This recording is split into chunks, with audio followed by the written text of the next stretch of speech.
Let's talk about self destruction.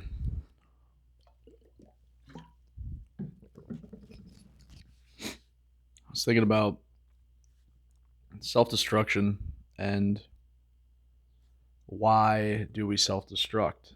And I was thinking that what if self destructive, what if being self destructive is like, if pain isn't, it seems to not be a punishment in life. Like lessons come from pain, right? Like, and if self destruction is like the subconscious telling your subconscious telling the universe that I'm not ready yet for something. I still have work to do, whether it's a relationship, a job, something going wrong that you destroy, your health, I don't know, whatever it is, addiction, these things that make you self destruct. You have something and you destroy it. Maybe that's the best example. Let's talk about substances, maybe. You take substances to the point of ruin a relationship, maybe, something like that. And what if that's your subconscious telling the universe again you're not ready for something, or the universe telling you, and that self-destructive act is the universe telling you within you that this is not good. And to the degree that there is divine meaning or whatever, universe, like these words have a lot of, especially divine has a very whatever context, but let's say the universe, I like the word universe, the universe telling you, and the universe, if the universe has a plan, what if self destruction is the universe speaking within you? And that self destruction being subconscious, keeping someone out of your life for a reason. In other words, in life, there's all these pathways, If one thing went right in this situation, I would be at X, but now I'm going down a new path. And what if that new path ultimately ends in something that was pre-designed? I'm not saying I believe this, but what if? I like to talk about just concepts. I'm spitballing again, and I like to kind of think about things from a perspective of empowerment that is genuinely like powerful and not victim land. Um, and if you can frame it that way, I think that's powerful. What if the universe, and for me personally, I've been self-destructive my entire life, almost not consensually, and then sometimes for control I would do it on purpose or subconsciously or whatever it was, what it was like lack of, whether it was lack of thinking I didn't have, I wasn't worthy enough for something, or I know looking back now it was a lot of I rescue you, now you rescue me. And that's not how things work healthily. That's essentially changing someone, uh, letting someone use you to hope that you can change them to be able to help you, and that's not how shit works. And I didn't really know that exactly at the time.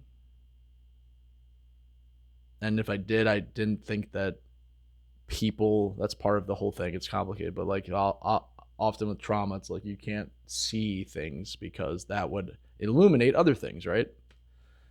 And people that are unhealthy and don't have empathy can leverage that and will use that against you, is the problem.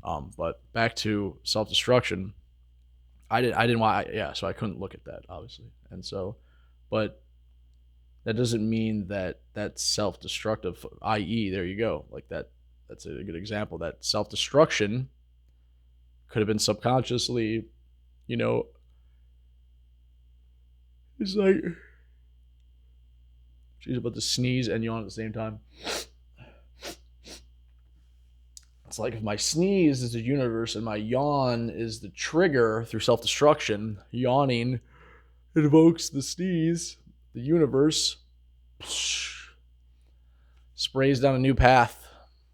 I was going to try and be profound and be funny at the same time. That made absolutely no sense. But anyway, so yeah, self-destruction.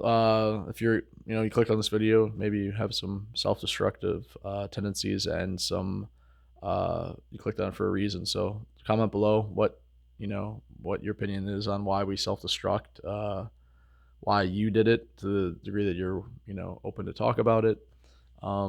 And what are the benefits? I like to keep this channel positive. What did you learn, right? Like, what did you do and what did you learn from it? Why it was a good thing, right? That's what the point of this video is kind of just thinking about pain and lessons. And like, we look at bad things happen to us in life as punishment. Like, what did I do so wrong to deserve this? It's like typical, right? And for me personally, I was embracing that stuff. Like, I was doing the hard thing, working out, working every minute, being efficient, and it was very fulfilling. I felt very good about myself. And knowing that pain it's funny, I knew the pain, taking ice baths, running 15 miles, working out every day, reading, learning about finance, like just trying to be super productive until it became, the benefits of that where I got a lot of whatever. There's a lot of vices. They go into that, but let's just say that it's funny how that pain, when it was kind of conscious pain, like working out or doing something that's like, it's difficult. So it's still painful because it's not pleasure, right? But it's fulfillment. It's fulfilling. It feels good to get better and have meaning and strength. And then you get self-respect for you gain self-respect, and you can just have an upward spiral that's so powerful. But it's funny how that pain, you think about that actively, but when it feels like something's being ripped out of your life, you know what I mean? Like, unconsensual pain, whether it's people hurting you, losing things in life, waking up to bad things, having addiction issues, pain, just bad stuff, and how that pain we don't accept because it's out of our control. You know what I mean? But it's still pain. You're going to learn from it, and you're going to learn. It's like it's creating a new pathway. Like the unconsensual pain is like the universe creating a new pathway, while the active pain, working out, doing things, difficult things, is like you following that path. And that's what's so confusing for me, is that it was so confusing. Being down a path, going down the right path, and then that path changing. But it's like all the things that led me to the path changing were good. And so when did it not become good? When did the path need to change? Well, it changed when it changed, but I don't know. That's just kind of what I talk about. Self-destruction. Subconscious is a brutal mother. The amount of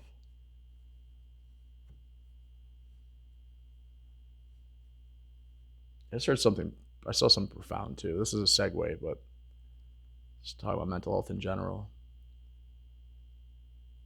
So powerful. Someone's projection, i.e., say a psychopath, someone who's very unempathetic, and then projecting you saying something, calling them out eventually, and expressing your needs or whatever it is, and almost essentially catching them, right? You're ripping off the mask with your strength as somebody who's done the work and sees someone for who they are. That projection, they say, that is the closest thing to a confession. I saw that in just now. So, oh God, it felt so good to see that. It was like screaming at you equals, I forgot what it was. Let's say screaming at you, yelling at you equals projection, which equals confession. So that's the close. In other words, that is, if you look at it as that is them confessing. That is the closest thing to a confession. That is so powerful to me, especially recently, being around people that are filled with projection. There's a lot of that going on, and for me personally, you know, seeing someone act a certain way towards me and also other people, you know, acting badly as far as like how, you know, reacting to that person's projection poorly, i.e., you know, if someone's projecting, it's on one, you know, I'm an extreme person, whatever. I like to look at spectrum. So on one hand, someone's projection is just an insecurity that is lashing out in a genuine way that they just like, it's like unconscious and they're just like insecure. And then on the other side, and they can both be true at the same time, but like I think the other side is like a manipulation tactic that is trying to get a reaction out of someone to maintain control and actually hurt that person. One just more insecure, the other one's insecurity, but also mad manipulation. And yeah, that's at the end of the day, that's them, you know. And that's a hard thing to I don't know, I just blew my mind. But yeah, that's a segue. Had to get one in at least. So yeah, that's the end of the video. I just wanted to talk to the camera for a minute about self-destruction, and if you're dealing with that, I think that's a cool frame, right? To frame it as you are self-destructive. There's many reasons, right? It could be, you know, unworthiness. I don't deserve this. That's very common. I think that's like the root, usually. Most likely, right? Because I think any path can, you know, you learn lessons the hardest possible way. That's a very self-destructive way. It's very like low opinion of oneself, and then you create a new path. You're flipping over the table. And I don't think healthy people do that. If you really do have genuine empathy and grace and or not empathy, but you have, you know, you have self-love and are relatively healthy, your path will slowly progress and become, you know, there's enough ups and downs in life naturally to not have to throw everything out, flip the table over every time something, you know, is going wrong, or you think you've gotten to a place you don't deserve to be in, you know. And yeah, that's, yeah, again, but to frame it, grace is the word I keep coming up with my head. I was just talking to someone at breakfast today about how tough it is to do the healing work and have bad days. You know, you'll have good days where you think you're healing and you're cured, but it's on those bad days. Often the bad days are the telling ones, right? The bad days when you go to the gym when you really don't want to are the ones that pay dividends. The bad days when your mental health is struggling, you're struggling with mental health, or you thought, hey, I thought I was through this, and you're not. You don't, and you get, you know, down on yourself and continue to get down on yourself. That's, you know, it's easy to do that, but those days you can turn it around, or just give yourself grace. Again, grace. Not every day is gonna be perfect. And yeah, let me know what you guys think about self-destruction. What's your experience with it? I'm gonna end the video here. Have a great rest of your day, and we'll see you in the next video.